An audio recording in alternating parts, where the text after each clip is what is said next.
আবার তোমাকে বলে আর লাভ নেই, তুমি অনেক চেঞ্জ হয়ে গেছো। এতবার নিষেধ করার পরও সিগারেটটা ছাড়তে পারলো না।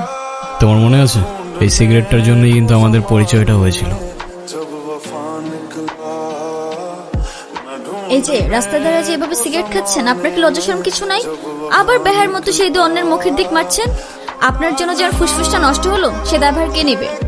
আরে আপা, এইটুক দুয়ে যদি আপনার ফুসফুস নষ্ট হয় তাহলে আমার বন্ধু তো ফুসফুসই নাই। আপনার বন্ধুর তো ফুসফুস কিডনি কিছুই নাই, থাকলে কি এত বড় কাজ করার পর এইভাবে বসে থাকতে পারতো? তো এখন কি করতে হবে? সরি বলেন, এটাও আবার আমাকে বলে দিতে হবে? এ আপা, আপনার সাহস তো কম না, আপনি কারে কি কইতেছেন? সরি।